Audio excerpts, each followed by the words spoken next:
dalam sebuah kopi yang terhidang ya, yang disajikan itu kan otomatis secara akumulatif sudah ada PPN, sudah ada pajak makan minum ya. Nah, itu gotong royong kita membangun masyarakat dengan pajak gitu.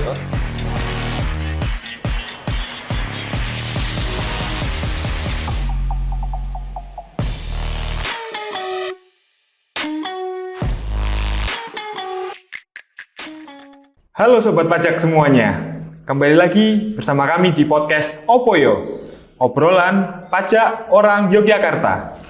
Podcast milik BPKAD Kota Yogyakarta, di mana kita akan membahas tentang pajak daerah, pelayanan publik, dan juga perkembangan Kota Yogyakarta kita tercinta ini. Saya Asta Mahendra, pada kesempatan ini akan membimbing pembicaraan pada hari ini dengan tema yang cukup menarik dan juga dekat dengan masyarakat ya, yaitu adalah mitos versus fakta pajak daerah, mengupas tuntas dan meluruskan hoaks seputar pajak. Jadi berdasarkan data yang kami punya, di masyarakat tuh masih ada pemahaman yang mungkin kurang tepat tentang pajak daerah. Jadi pada hari ini kita akan membicarakan tentang pajak daerah dan mitos-mitosnya itu untuk meluruskannya. Supaya Sobat Pajak makin paham bahwa pajak daerah justru menjadi wujud nyata gotong royong warga Jogja untuk membangun dan menjaga keistimewaan kota kita tercinta ini, gitu. Dan tentu saja saya tidak sendiri di sini, ada bapak-bapak berikut narasumber kami hari ini, ada Pak Krisnadi Setiawan dan juga Bapak Idewa Putu Adiogana. Beliau-beliau merupakan anggota DPRD Kota Yogyakarta Komisi B. Halo Pak Kris, Mbak Dewa, apa kabarnya hari ini? Baik ya Pak? Baik, alhamdulillah. Terima kasih banyak sudah mau hadir di kesempatan ini untuk di jadwal yang padat, tapi tetap menyempatkan waktu ke sini untuk membahas pajak aja Pak kita hari ini Pak. Sebelum kita mulai, mungkin saya akan mempersilahkan kedua narasumber kita ini untuk menyapa pendengar, sekaligus memperkenalkan diri Pak. Nanti monggo bisa dari fraksi mana, mewakili dapil mana, dan mungkin bisa dijelaskan sedikit tentang ketugasan di Komisi B DPRD Kota Yogyakarta. Monggo, mungkin dari Pak Krisnadi dulu. Oke, baik. Selamat pagi Sobat Pajak, saya Krisnadi Setiawan, anggota Komisi B DPRD Kota Yogyakarta dari fraksi Gerindra. Sedikit tentang pajak, memang beberapa waktu lalu dan belum lama kami selaku ditunjuk selaku Ketua Pansus Pajak Daerah dan Retribusi Daerah. Jadi kita sudah melakukan pembahasan bersama eksekutif terkait dengan beberapa perubahan dan penambahan kaitannya dengan pajak daerah dan retribusi daerah di Kota Yogyakarta. Moga-moga nanti kita bisa ngobrol banyak soal pajak daerah ini sehingga masyarakat bisa mendapatkan informasi yang lebih baik lah. Itu Mas Pak. Siap Pak. Monggo Pak Dewa. Selamat pagi Sobat Pajak, Assalamualaikum warahmatullahi wabarakatuh. Perkenalkan, nama saya Idewa Putu Adiogana. Saya dari fraksi Partai Persatuan Pembangunan. Saya satu komisi dengan Pak Krisnadi, yaitu Komisi B, mengenai tugas pokok kami adalah pengawasan legislasi. Di Komisi B ini memang ada beberapa hal kita pembahasan tentang yang sama seperti disampaikan Pak Krisnadi itu, pengaturan pajak dan retribusi, itu aja. Oke, terima kasih banyak Pak Krisnadi dan Pak Dewan. Jadi memang menarik sekali kita di hari ini bisa ditemani oleh Komisi B DPRD Kota Yogyakarta yang memang membidangi ekonomi dan pajak juga Pak. Iya. Jadi untuk obrolan kita hari ini akan sangat sesuai dengan topik kita hari ini Pak. Mungkin supaya obrolan kita makin hangat, kita mulai dari hal yang paling sering bikin masyarakat bingung nih. Oke. Jadi kan ada pajak daerah dan pajak pusat. Itu tuh sering terlihatnya tumpang tindih ya Pak. Kita nggak mana yang pajak daerah, mana yang pajak pusat. Mungkin saya mau ke Pak Krisnadi dulu. Sebenarnya apa sih Pak perbedaan antara pajak pusat dan pajak daerah itu? Baik Mas, terima kasih. Memang seringkali orang awam, masyarakat itu kan tidak bisa membedakan yang dimaksud pajak itu apa sih. Padahal dalam sistem pemerintahan kita memang ada pembagian pajak daerah dan pajak pusat. Itu kan dua hal yang berbeda. Pajak pusat itu tentunya yang kemudian menjadi pendapatan pemerintah pusat langsung masuk ke kas negara, sedangkan pajak daerah adalah yang menjadi pendapatan asli daerah atau itu kemudian masuk ke kas daerah. Nah, ini yang diatur dalam Undang-Undang Hubungan Keuangan Pusat Daerah, di mana pemerintah daerah mempunyai kewenangan untuk kemudian menarik beberapa pungutan yang itu kategorinya pajak. Nah, ada dua hal ini Mas, ada yang kategori pajak, ada yang kategori retribusi. Nah, ini juga masyarakat sering juga belum bisa membedakan yang dimaksud pajak retribusi itu apa.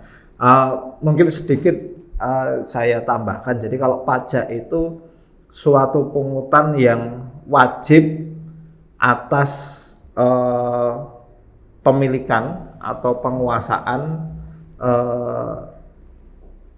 benda atau jasa yang itu kemudian Objek pajak menjadi objek pajak. Misalnya dipakai atau tidak, dimanfaatkan atau tidak, kalau kita punya ya kita menjadi wajib pajak atas objek pajak tersebut. Misalnya kendaraan, tanah rumah, bangunan. Nah, ini yang kemudian jadi pajak. Sedangkan retribusi itu kita membayar atau kita memungut atas pelayanan. Pelayanan yang itu atau kita menerima manfaat dari pelayanan itu kita membayar. Langsung kita terima juga manfaatnya. Kita terima manfaatnya itu kita bayar. Kalau pemerintah memberikan pelayanan sehingga kemudian berhak memungut. Nah, kalau pajak itu digunakan atau tidak. Misalnya kita punya kendaraan, digunakan atau tidak ya kendaraan itu wajib bayar pajak. Karena memang objek pajaknya adalah kendaraannya tadi. Misalnya tanah atau bangunan itu digunakan atau tidak, ya kita harus membayar pajak. Nah, ini yang mungkin bisa menjadi pemahaman di masyarakat bahwa objek pajak itu adalah objek yang sudah ditentukan pemerintah, bahwa itu dalam penguasaan atau dalam pemilikan masyarakat sehingga kemudian menjadi objek pajak. Nah, untuk daerah itu memang ada beberapa pajak daerah yang kemudian dilimpahkan kewenangannya ke pemerintah daerah ya. Dari pusat itu ada beberapa, ini biar saya nggak lupa baca catatan ini Mas. Monggo. Yang pertama itu adalah PBBP 2 atau pajak bumi dan bangunan pedesaan dan perkotaan. Kemudian BPHTB itu biaya perolehan hak atas tanah dan bangunan. Ya. Nah, itu kalau kita misalnya jual beli tanah, kita dapat mendapatkan tanah atau bangunan atas dari pembelian itu, kita harus membayar BPHTB. Kemudian ada PBJT. Nah, PBJT ini yang banyak macamnya. Pajak barang jasa tertentu. Ini yang kemarin sempat kami bahas itu, misalnya ada makanan dan minuman. PBJT makanan minuman itu yang sekarang terkenal, misalnya kita jajan ini di restoran itu pajak resto, nanti di stroke ada 10%. Kalau itu 10% atau tidak ya, itu yang nanti mungkin juga perlu kita diskusikan. Kemudian ada pajak listrik, penerangan. Jadi biasanya kalau dulu istilahnya pajak penerangan jalan. Sekarang istilahnya pajak tenaga listrik. Betul. Kemudian ada jasa perhotelan, jasa parkir, jasa kesenian dan hiburan. Nah, yang sering salah ini biasanya parkir. Ada pajak parkir, ada retribusi parkir. Retribusi parkir, betul. Pajak parkir itu dikenakan pada pengusaha atau orang yang membuka layanan jasa parkir di atas persil atau di atas lahannya sendiri. Jadi kita punya halaman, kita buka parkir, itu namanya parkir swasta. Nah, itu kita bayar pajak. Kalau retribusi parkir itu adalah parkir yang ada di fasilitas pemerintah. Misalnya di tepi jalan umum atau namanya parkir TJU. Jadi kalau di tepi jalan parkir itu namanya kita membayar retribusi parkir. Yang ada pelang parkirnya. Atau kita parkir di terminal milik pemerintah. Misalnya ada parkir wisata, bis wisata segala macam. Itu kita membayar retribusi parkir wisata. Nah, ini beda. Ini seringkali Betul. masyarakat nggak bisa membedakan pajak sama retribusi, sama-sama bayar parkir kan gitu. Nah, kemudian yang satu lagi yang mungkin teman-teman sering membayar tapi tidak menyadari itu pajak kesenian dan hiburan. Misalnya ada konser. Oh, nggih. Nah, itu biasanya kalau zaman dulu tiket cetak itu kan ada lubang-lubangnya bentuk angka itu. Oh iya, Nah, betul, Pak. itu disebut korporasi. Oh, Nah, itu korporasi. artinya tiket konser itu sebagian dia sudah membayar Pajak pajaknya. hiburan tadi, Jadi kalau Pak. tiketnya ada korporasinya berarti dia udah bayar pajak ke Pajak pemerintah. legal berarti. Ya, legal. Nah, selain PBJT masih ada pajak reklame, pajak air tanah, pajak sarang burung walet, tapi kalau di Ya, kota sekarang kayaknya nggak ada deh. Nggak ada ya, Pak, Nggak ada. sarang burung walet. Kemudian option PKB tadi yang kita cerita soal Kendaraan apa namanya bermotor. kendaraan bermotor dan BPNKB, biaya balik nama kendaraan bermotor. Nah, itu yang macam-macam pajak daerah yang telah menjadi kewenangan pemerintah daerah. Nah, itu Kota kira-kira Yogyakarta pajak. ya, Pak, ya, nggih. Singkatnya seperti itu, Mas, pajak Nggih, daerah. iya. Gitu, Mas Hasta. Nggih, matur nuwun, Pak. Menarik sekali ya. Jadi memang ada perbedaan antara pajak pusat dan daerah seperti yang tadi disampaikan Pak Kris tadi. Memang ada beberapa pajak itu yang dilimpahkan ke daerah untuk dipungut secara mandiri ya, Pak. Betul ya, Pak. Ya. Seperti yang dijelaskan tadi. Dan ternyata ada mitos baru yang perlu kita sebut juga. Jadi memang pajak dan retribusi itu berbeda ternyata ya, Pak ya. Karena saya yakin Mas juga banyak yang orang-orang di luar sana yang mungkin pakai parkir tadi juga, ini saya bayar pajak atau retribusi ya, gitu kan. Jadi memang kalau yang pajak adalah pembayaran terhadap pembangunan ya, Pak ya. Berarti tidak diterima secara langsung ya manfaatnya ya. Kalau yang pajak, Ya, pajak itu atas kepemilikan atau kewenangan kita, Oh, Mas. iya. Jadi kalau kita memiliki lahan, kita memiliki usaha, itu kita bayar pajak. Sedangkan yang retribusi tadi atas layanan Layanan, gitu, ya, yang layanan dari langsung kita pemerintah. terima. Gitu. Menarik sekali, ternyata memang ada perbedaan yang harus kita ketahui karena masyarakat juga ikut membayar pajak, sobat pajak kan juga bayar pajak, jadi harus tahu juga sebenarnya uang pajak ini kemana sih gitu dan bedanya apa uang yang setiap dibayarkan itu. Mungkin saya geser ke Bapak Dewa. Ya. Sebenarnya ini ada pertanyaan titipan, Pak, dari teman saya. Ya. Saya kan, teman saya ceritai saya mau ketemu anggota DPRD kota nih. Ada titipan buatan. Nah, dia itu menanyakan, nah ini kan saya sudah bayar PPh nih, Pak, tiap tahun. Jadi setiap tahun memang bayar PPh di akhir tahun, terus dibayarkannya di tahun berikutnya itu loh, Pak, yang awal-awal tahun itu. Kok masih disuruh bayar PBB atau pajak rumah? Nah itu pripun tuh, harusnya ini saya bayar dua-duanya atau gimana sih? Mungkin Pak Dewa bisa menjelaskan. Oh ya, jadi memang pajak itu ada dua, yaitu PPh sama PBB. Memang sama tapi tak serupa. Tapi fungsinya sama sebenarnya kita bayarkan itu. Jadi PPh itu adalah pajak yang diterima seseorang, pajak pendapatan. Oh nggih. Ya itu. Terus kalau PBB itu pajak bumi bangunan itu diperuntukkan orang yang memiliki tanah atau bangunan yang itu harus kita membayarkan. Karena manfaatnya dari semuanya itu, pengelolaannya itu sama untuk pembangunan ya jangka panjang, untuk fasilitas umum dan lain-lainnya itu pajaknya itu. Okay. Berarti mungkin perbedaannya di objek pajaknya, Objek Pak, pajaknya, ya. Jadi saat di PPh itu adalah atas pendapatan yang diterima dari pekerjaannya. Pekerjaannya, ya. Jadi memang punya bekerja, mendapat gaji atau hasil dari usaha. Betul. Pendapatannya itu dikenakan PPh. PPh, ya. Yang mana dipungunya oleh pusat nih, Pak, Pusat. di DJP, Pusat, Kementerian Keuangan. Sedangkan kalau yang PBB itu adalah yang di Kota Yogyakarta, Yeah. atas kepemilikan tanah bangunan. Betul. Oh, iya. Nah, kayak gini kan saya bisa menjelaskan ke teman saya, gitu, Bang. Jadi emang kadang-kadang tuh pajak itu saking banyaknya mungkin ya, Pak. Banyaknya Bingung ini, pungutannya. aku kemarin udah bayar pajak kok, tapi kok belum ini disuruh pajak yang lain. Nah, Ya, gitu. memang pemanfaatnya seperti itu. Ya, sebenarnya bayar pajak itu ya mendorong pertumbuhan ekonomi di daerah juga. Oh, iya. Jadi memang salah satu bentuk untuk pembangunan ya, Pak. Iya, ya. Ya, jadi begitu sobat pajak. Jadi memang karena jenisnya banyak, jadi memang kadang tuh semacam sudah merasa bayar pajak ini tapi ditagih pajak yang lain. Jadi memang itu normal deh, Pak Anjay, karena memang objek pajaknya berbeda. Iya. Jadi mungkin sobat pajak punya pekerjaan dan rumah, nah itu karena objeknya berbeda, tetap dua-duanya wajib dibayarkan gitu. Menarik sekali.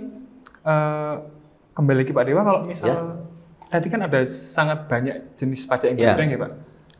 Sebetulnya sebagai pembayar pajak atau sobat pajak di luar sana itu kenapa sih penting untuk mengetahui perbedaannya itu gitu, Pak? Ya, memang masyarakat tuh kadang-kadang tuh kalau mikir masalah pajak kadang-kadang awal.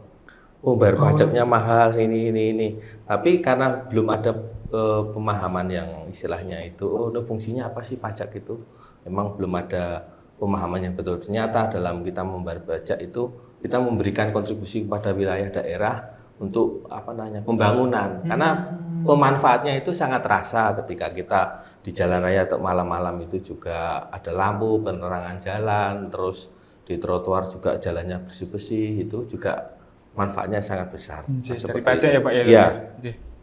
Jadi memang penting ya Pak untuk mengetahui bedanya, karena kan mungkin juga karena pengelolaannya bedanya ya Pak. Karena kan kalau yang pajak pusat dikelola oleh DJP, dan juga yang pajak daerah dikelola oleh Pemkot Jogja langsung. Kalau tahu itu biar yakin bahwa aku itu bayar pajak itu untuk ini biar tepat sasarannya. Betul. Iya, betul. Biar nggak bingung ya Pak. Bingung ya. Saya yakin ini bayar pajak ini untuk kebutuhan masyarakat semuanya, untuk bergotong royong lah membangun masyarakat khususnya di Jogja. Menarik sekali. Mungkin jadi Sobat Pajak juga harus tahu perbedaan-perbedaan seperti itu, seperti yang sudah dijelaskan oleh Pak narasumber kami tadi. Memang dengan kita mengetahui itu pajak apa, kita jadi bisa mengawasi juga nih Pak, ikut mengawasi bahwa memang uang pajak ini saya bayarkan, misal kayak tadi pajak penerangan jalan atau sekarang namanya pajak atas tenaga listrik nih Pak. Itu berarti uangnya itu akan dikelola pemerintah daerah, pemerintah Kota Yogyakarta untuk menerangi jalan seperti itu Pak. Jadi memang timbal baliknya akan dengan mengetahui kita lebih bisa memahami gitu Pak. Menarik. Kemudian sekarang lanjut ke mitos berikutnya mungkin ya Pak ya. Mitos berikutnya ini juga cukup menarik juga, bahwa mungkin bisa dibilang agak sensitif Pak, karena kan pajak itu kan semua orang itu dikenakan pajak. Cuman kan masih ada asumsi bahwa mitos kedua ini adalah pajak hanya untuk kalangan tertentu Pak. Jadi mungkin ada yang merasa bahwa pajak ini hanya untuk mungkin pengusaha atau yang memang memiliki pendapatan yang tinggi atau yang tertentu seperti itu. Mungkin Pak Krisdi bisa menjelaskan Pak tentang bagaimana jadi pajak itu hanya untuk yang pebisnis atau untuk siapa sih Pak sebetulnya begitu? Oke, ini saya nambahkan di contohnya. Contohnya yang biar masyarakat bisa memahami, misalnya PBJT makan minum. Jadi pajak barang jasa tertentu makan minum itu kan pungutan yang dikenakan pada pelaku usaha kuliner atau ya, penghasil makanan yang ini dengan syarat dan ketentuan. Jadi kalau kemarin tahun yang lalu pengusaha kena pajaknya itu kalau omsetnya itu 7 juta per bulan. 7 juta per bulan? Ya. Kemudian dalam perubahan Perda kemarin atas juga saran dari pemerintah pusat, omsetnya dinaikkan jadi 10 juta. Omset minimalnya ya Pak? Omset wajib minimalnya, membayar ya. pajak. Artinya kan kalau katakanlah 7,5 juta per bulan itu kan berarti per bulannya hanya 200-an ribu per hari. Per hari kan omsetnya 200 ribu. Kalau 10 juta kan berarti omsetnya udah 300 ribu. Nah ini artinya kan kita udah bisa lihat jenis usaha kuliner apa yang omsetnya kena pajak kan gitu. Kalau dulu 200 ribu, sekarang 300 ribu. Nah kalau pertanyaannya itu misalnya penjual angkringan, apakah dia kena pajak misalnya? Kan pajak ini kan sifatnya adalah pengakuan dari wajib pajaknya. Artinya kan sebenarnya sangat tergantung dengan kejujuran masyarakat. Artinya masyarakat juga kalau istilahnya mitosnya kalangan tertentu ya sebenarnya enggak juga, karena sebenarnya semua pelaku usaha dengan omset minimal 300 ribu itu adalah wajib pajak. Cuma kan kemudian karena sifatnya adalah pengakuan, nah ini kan ngaku enggak nih kan gitu. Ngaku enggak itu satu. Yang kedua yang menjadi wajib pajak adalah semua pelaku usaha kuliner yang dia menyediakan tempat dan alat makan minum. Tempat dan alat makan minum. Nah, ini yang biasanya kalau warung, ada meja kursi, kemudian Oke. pakai piring, jadi istilahnya makan di tempat lah. Nggih. Itu kena pajak. Oh. Nah, cuma kan juga banyak masyarakat yang sekarang jenis usaha kulinernya itu take away. Oh, yang nggak ada tempat makannya Nggak ya? ada Jadi tempat makannya. Jadi beli, kita dibawa pulang gitu. ya, makan berat pun sekarang bisa take away. Ini misalnya yang model-model kayak apa, food truck, Oh ya, iya, yang betul. kekinian itu kan Nggih. konsep take away. Ini juga tanda petik menghindari pajak, gitu. Sehingga sebenarnya kalau kemudian mitos untuk kalangan tertentu itu sebenarnya tidak hanya dari sisi pemungut pajaknya saja, Nggih. tapi dari sisi wajib pajak pun juga tanda petik ingin keluar dari istilah kalangan tertentu itu kan gitu. Iya, betul. Jadi bukan di sisi pemungut pajaknya saja yang kemudian hanya menarik kelompok-kelompok tertentu, restoran yang besar, restoran yang apa namanya omsetnya besar itu yang ditarik, tapi yang masyarakat enggak. Sebenarnya semua kena. Karena ada ketentuannya, ketentuan Oke. secara omset, ketentuan secara Kelengkapan yang usahanya itu kena. Dan ini yang juga harus kita pahami, mengapa kemudian ada PBJT makan minum, apa bedanya dengan PPN misalnya? Oh, nggih, gitu. Misalnya juga, kan betul, kita Pak.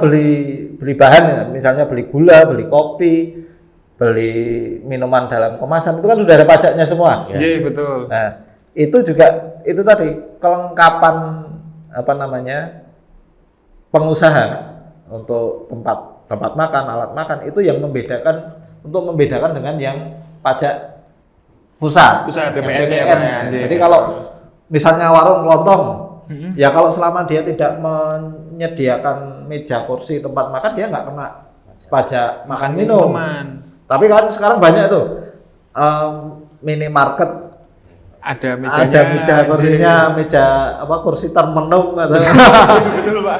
Melihat jalan kan. nah itu Merenung melihat itu jalan. secara otomatis dia juga harus bayar pajak. Karena Tapi tadi ya. karena itu tadi itu kan untuk membedakan, Menyediakan ya, Pak, ya, nah, untuk menyediakan meja membedakan kursi. sehingga kalau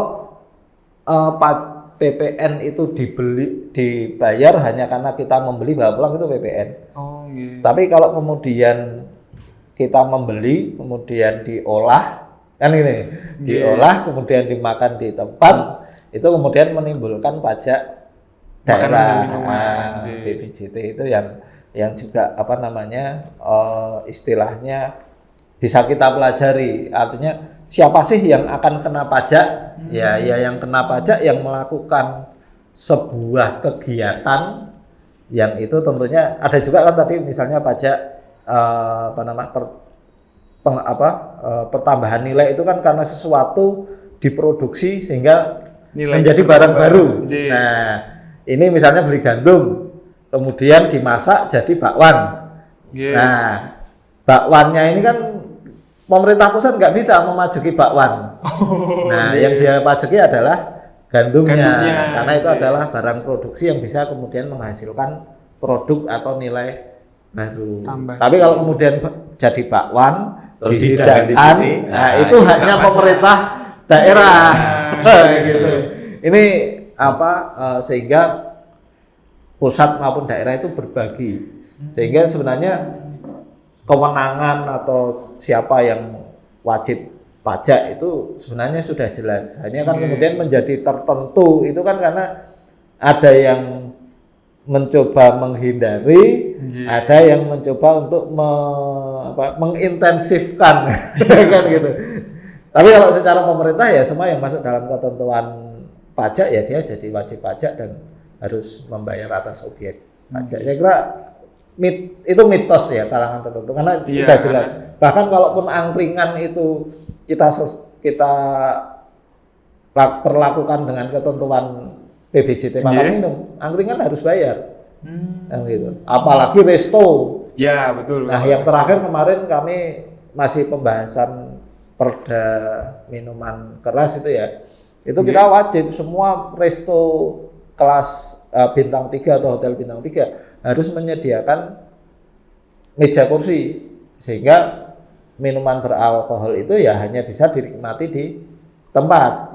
Nah, sehingga kemudian ada pajaknya. Kalau ada pajaknya otomatis minuman itu nilainya naik. Nah, kalau nilainya naik kan yang mengkonsumsi kan terbatas, yang pendapatannya tinggi. Nah, kayak gitu yang kemudian mungkin memunculkan stigma tersebut.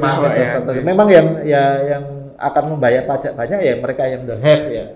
Mereka yang melakukan banyak kegiatan usaha, mereka yang mempunyai banyak objek pajak ya mereka akan dapat menjadi wajib pajak. Kalau masyarakat yang nggak punya apa-apa ya kayaknya enggak lah, karena ada juga batas warga tidak kena pajak kan ada. Untuk yang PPh juga itu Pak ya, memang untuk tertentu belum kena gitu. Ya di bawah MDR kan nggak kena. Di bawah 4 juta biasanya itu pendapatan 4 juta nggak kena pajak. Kalau UMR Jogja apalagi lah, UMR terkecil itu nggak kena. Dan sekarang pemerintah pusat kan sudah membebaskan PPh untuk yang penghasilan di bawah pajak gitu. Tapi juga tadi menarik ya karena ada peningkatan minimal ya Pak dari 7 juta jadi 10 juta aja Pak. Untuk yang pajak makanan dan minuman.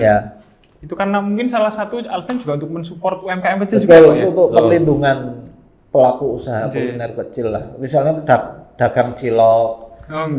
Pakai kursi lipat itu kan nggak kena. Angkringan juga nggak kena lah. Penghasilan di bawah 10 nggak kena. Jadi, tapi kalau angkringan kafe gitu ya. Beda lagi Pak ya. Beda lagi kalau itu. Tadi juga ada yang menarik itu perbedaan dengan PPN ya Pak ya. Jadi PPN. misal nih saya analogikan ya Pak, ini kopi nih kita beli di restoran. Itu berarti ini dikenakannya ke pajak makanan minuman ya Pak, daerah ya. Sedangkan kalau kita beli bijinya di toko kopi itu kenanya PPN aja. Betul. Jadi udah bungkus itu sudah ada PPN-nya itu, produksinya itu jadi. Jadi makanya kalau di minimarket itu notanya ada PPN itu aja. Kalau beli kopi di makanan apa aja. Tapi kalau sudah dihidangkan haknya dari harus bayar pajak di restoran. Jadi sobat pajak semua juga harus bisa membedakan antara pajak di restoran sama di minimarket karena emang ternyata beda juga itu. Karena kan selama ini mungkin ada yang tumpang tindih juga mengetahuinya. Ada yang mengira bahwa yang di restoran itu PPN, tapi ternyata berbeda gitu ya. Pajak negara sama pajak daerah. Mungkin gini, teman-teman sobat pajak mungkin bisa lebih kritis karena kan dalam sebuah kopi yang terhidang yang disajikan itu kan otomatis secara akumulatif sudah ada PPN, sudah ada pajak makan minum ya. Nah, persoalannya kan kemudian ini diakumulasikan dalam harga makanan dan minuman. Nah, ini yang seringkali kemudian masyarakat semua pajak yang bayar konsumen, pengusahanya nggak bayar karena dimasukkan dalam harga gitu ya. Apalagi kan kalau di restoran ada pajak, ada take and service. Tambahan lagi itu ya. Nah, itu menarik mungkin saya ke Pak Dewan sih. Kalau mekanismenya itu berapa ya Pak? Karena kan tadi misal customer itu membayarkan atas beli makanan tadi atau nonton konser, itu kan ada pajaknya nih PBJT tadi. Itu mekanismenya bisa sampai ke kas daerah itu berapa Pak itu Pak? Mekanismenya itu sampai kas daerah itu kan biasanya kan sudah sudah ditentukan dari sana berapa persennya. Ketika kita membayarkan di restoran atau apa-apa sudah dipotong langsung masuk ke sana. Jadi kewajiban dari masyarakat yang sudah ada tentuan itu dan datanya itu harus dibayarkan. Berarti masyarakat itu semacam kayak nitip nih Pak pajaknya. Jadi yang membayarkan masyarakat dikelola oleh pelaku usahanya, disetorkan ke kas daerah. Gitu. Jadi memang sobat pajak semua uang yang dibayarkan tuh memang akan dikelolakan oleh pengusahanya. Jadi memang mungkin tidak terasa seperti membayar pajak nih Pak, karena kan kita titipkan jadi kan semacam dititipkan, dikelolakan oleh restoran atau pembuat acara tadi. Karena dari konsumen itu sudah simpel, bayar seperti ini sudah sekalian sama pajaknya. Yang ngurusi adalah pelaku usahanya.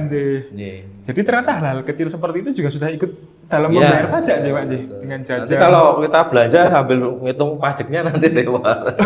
Pusing ya Pak ya? Pusing ya, pajaknya berapa ini.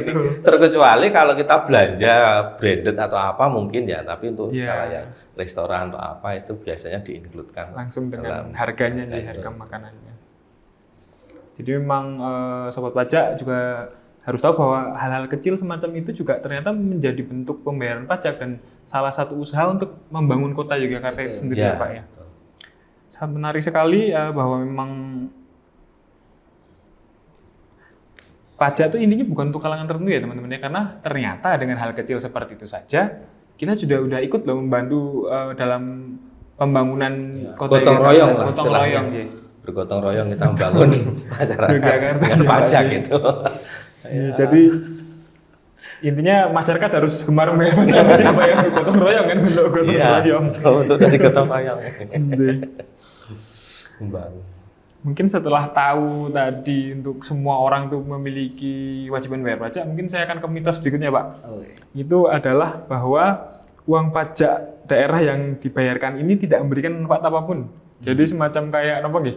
Kayak kita bayar pajak tapi udah hilang begitu saja. Jadi kan mungkin itu kan pasti banyak dirasakan oleh orang-orang tertentu ya Pak, apalagi yang tidak dekat dengan pajak. Jadi mungkin Pak Krisnadi bisa menjelaskan mungkin Pak alur sederhananya mungkin ya Pak ya, gimana sih pajak itu digunakan? Ya gini, yang perlu kita pahami bersama teman-teman sobat pajak itu kan memang apa namanya kesepakatan bernegara itu kan istilahnya tidak formal, misalnya ya istilahnya kalau kita sudah bikin KTP itu kan kita sudah bersepakat. Secara dewasa menyepakati kita hidup dalam konteks bernegara dan berbangsa. Nah, yang harus kita pahami kan bahwa tidak semua orang itu kan pada posisi kemampuan yang sama, secara ekonomi, secara apa namanya kemampuan bertahan hidup kan itu ya, sehingga kemudian negara mempunyai tugas menyeimbangkan antara orang yang punya kemampuan lebih, ekonomi yang lebih, ya. Artinya ekonominya lebih, dia bekerja lebih giat, dia mungkin punya menguasai lahan lebih banyak, sehingga kemudian ada masyarakat yang lemah, yang tidak mempunyai kemampuan ekonomi ya, misalnya tanah nggak punya, kemudian tenaga bekerja mengolah atau berproduksi nggak punya, terbatas, sehingga kemudian ada ketidakseimbangan antara warga negara atau masyarakat. Nah, fungsi pemerintah, fungsi negara adalah menyeimbangkan kemampuan orang untuk bertahan hidup. Nah, ini yang kemudian orang yang mempunyai pendapatan lebih, ya ini yang kemudian membayar pungutan ke negara. Itu tadi ada pajak, ada retribusi, ada cukai, macam-macam. Nah, pungutan ini yang kemudian oleh negara dikelola sebagai pendapatan, baik pendapatan asli daerah atau pendapatan negara, yang dikelola menjadi yang kita kenal dengan APBN atau APBD, anggaran pendapatan belanja negara, anggaran pendapatan belanja daerah. Sehingga kemudian pemerintah adalah pihak yang berwenang untuk mengalokasikan dari sekian banyak pungutan dan setoran warga negara tadi untuk dialokasikan pada konteks pembangunan yang itu bisa dinikmati masyarakat banyak, termasuk masyarakat yang mungkin tidak membayar pajak kan itu. Misalnya jalan raya itu kan dibangun tidak hanya oleh pembayar pajak kendaraan bermotor kan gitu. Karena di dalam proses berpemerintah yang namanya kas daerah atau kas negara itu kan sudah tidak dibedakan lagi, Mas. Ini uang dari pajak parkir, ini uang dari pajak reklame, ini uang pajak makan minum, udah nggak ada, uangnya itu nggak ada tulisannya. Jadi satu. Itu dicampur jadi satu yang kemudian dialokasikan pada prioritas pembangunannya. Prioritasnya apa? Pendidikan. Berarti kesehatan, belanja terbanyaknya ya pendidikan, kesehatan. Padahal pendidikan dan kesehatan tidak semua orang bayar pajak pendidikan. Terkait pendidikan atau pajak kesehatan. Meskipun ya namanya bangun gedung, kemudian beli seragam itu ya kena pajak PPN tadi. Oh iya, benar juga ya Pak ya. Tapi kan tidak semua ya, tidak Oke. semua orang. Nah, tapi mereka masyarakat tetap menikmati layanan pemerintah yang istilahnya dia tidak ikut membayar. Misalnya tiap pagi jalanan disapu, Oke. masyarakat menikmati kebersihan. Kebersihan. Oke. Kemudian Malam hari malam hari penerangan jalan itu kan juga problemnya kan kalau kemudian terjadi masalah seperti Kota Jogja hari ini misalnya persoalan sampah. Nah, kita udah bayar kok sampahnya masih bermasalah. Nah, ini yang saya kira juga kemudian perlu kita jelaskan secara menyeluruh bahwa pembayaran masyarakat itu tetap wajib, retribusi sampah itu tetap wajib sebagai itu tadi untuk mempertahankan pendapatan daerah itu bisa menopang anggaran-anggaran yang setiap tahunnya bertambah kan itu. Nah, ini yang saya kira kita harus bisa menyampaikan masyarakat dan masyarakat juga harus mengkritisi bahwa setiap rupiah yang dibayar itu benar-benar berujung pada pelayanan yang lebih baik, dan kita yang bertanggung jawab selaku legislatif dan juga pemerintah daerah ya menunjukkan pajak yang kita pungut itu diawasi dengan baik sehingga sampai di masyarakat itu menjadi pelayanan yang terbaik. Ini yang saya kira perlu kita harus terus berbenah lah untuk itu, Mas. Nah ini menarik Pak. Mungkin ke Pak Dewa, kalau dari DPRD sendiri itu bagaimana aja Pak untuk menjamin atau memastikan bahwa uang pajak yang dibayarkan masyarakat tadi itu secara transparan akan kembali ke masyarakat Pak?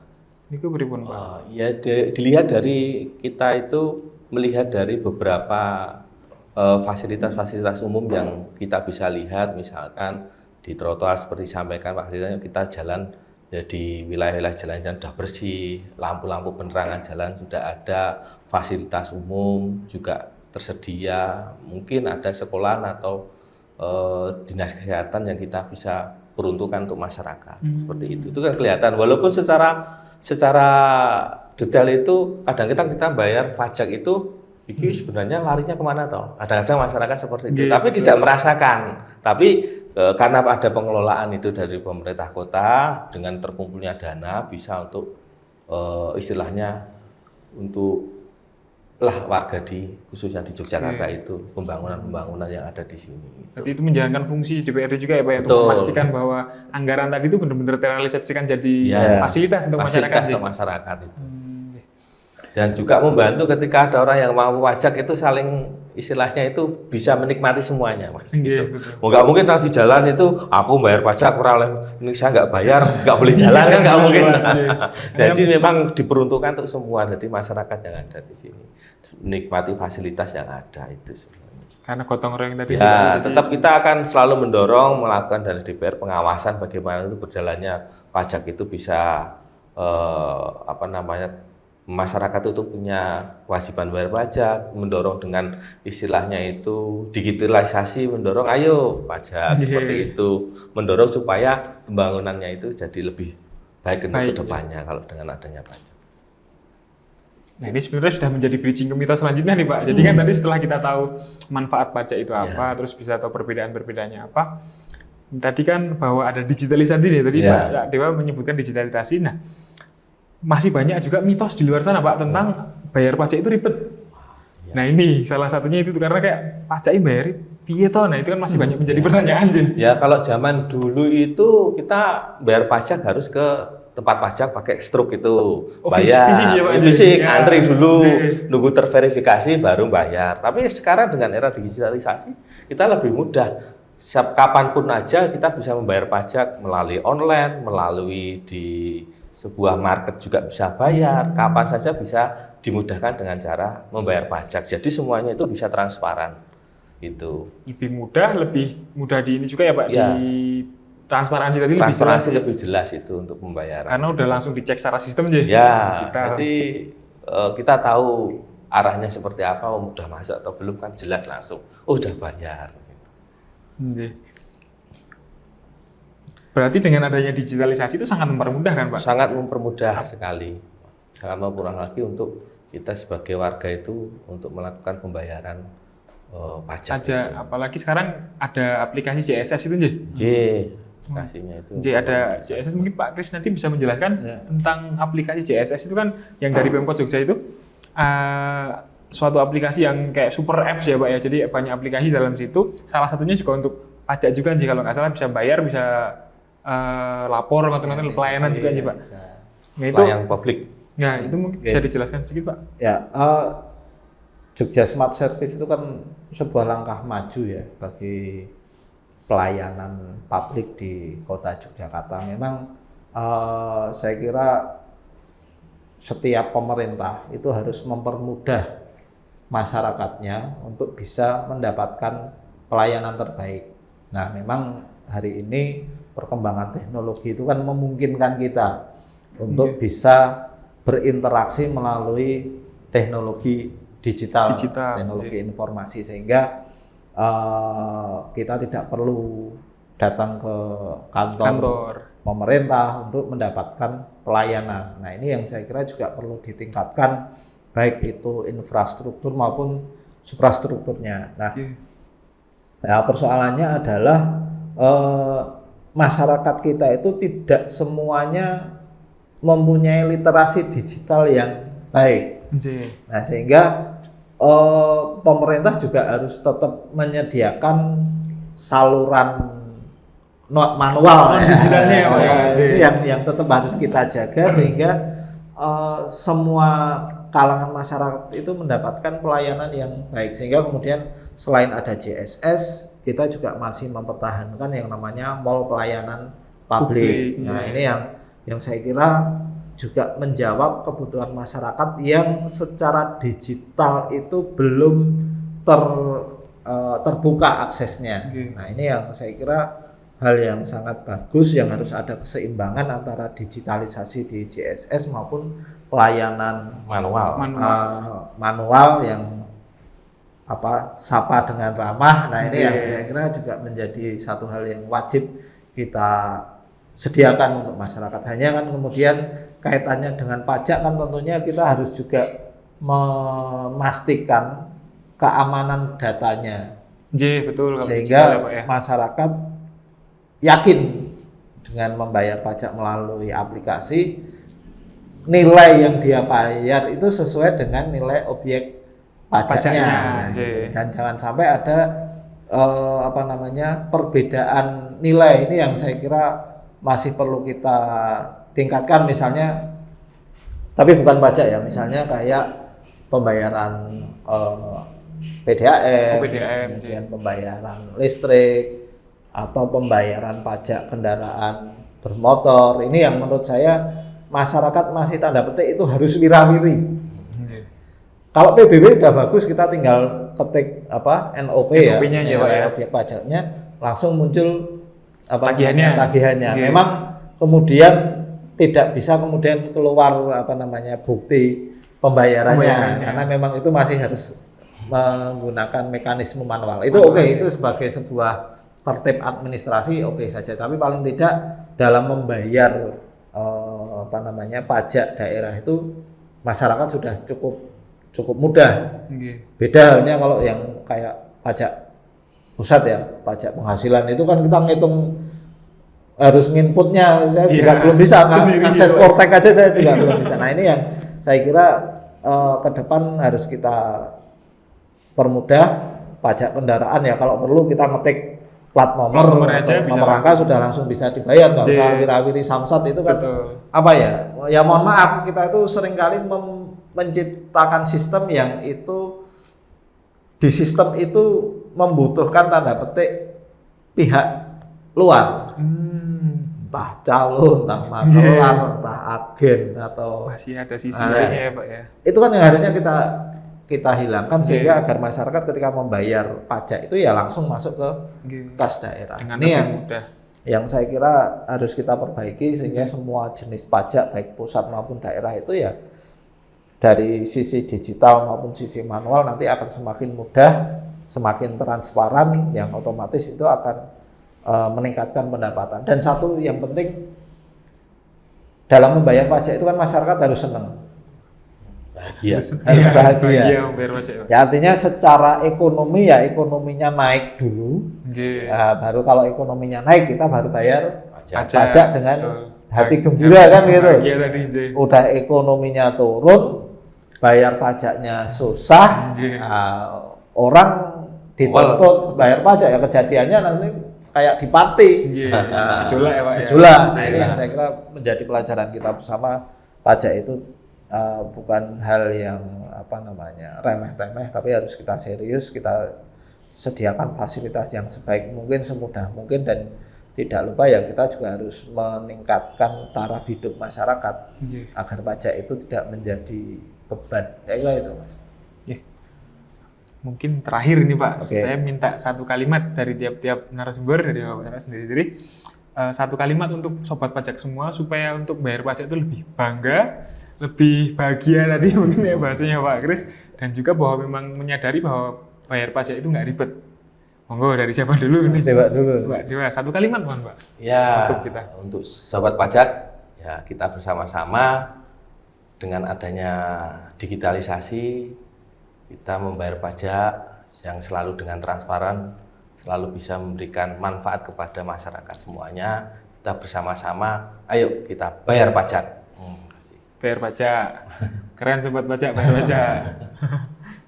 Monggo Pak Kris, mungkin Ya, satu kalimat sobat terakhir. pajak, mari kita bekerja lebih keras, belajar lebih giat, sehingga kita bisa menciptakan pertumbuhan ekonomi yang baik, dan dengan senang gembira, ikhlas kita membayar pajak untuk pembangunan bangsa. Jadi bekerja giat supaya bisa lebih senang bayar pajak ya Pak ya. Mantap.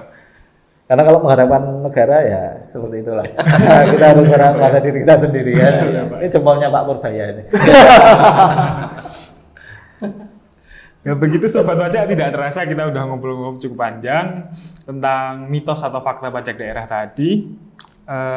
Walaupun ringan tapi tetap penuh makna ya. Jadi memang kita bisa belajar banyak hal dari narasumber kita hari ini, dari anggota DPRD Komisi B Kota Yogyakarta.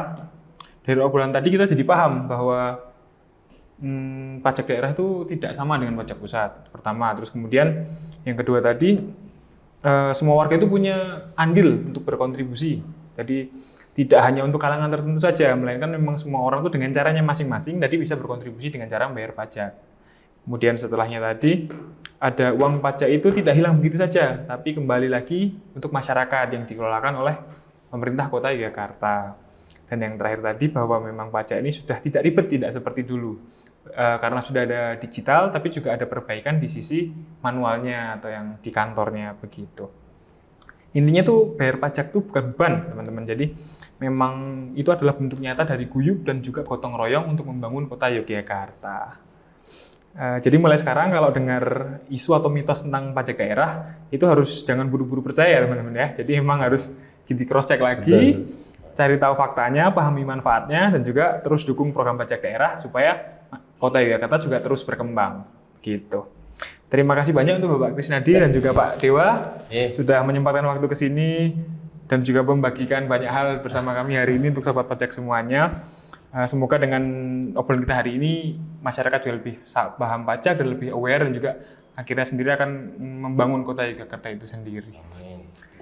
Gitu sobat pajak, sampai jumpa lagi di episode-episode berikutnya di podcast Opoyo, obrolan pajak orang Yogyakarta. Tetap semangat berkontribusi dan juga bangga jadi warga Yogyakarta. Bayar pajak tepat waktu demi Jogja yang makin istimewa. Terima kasih.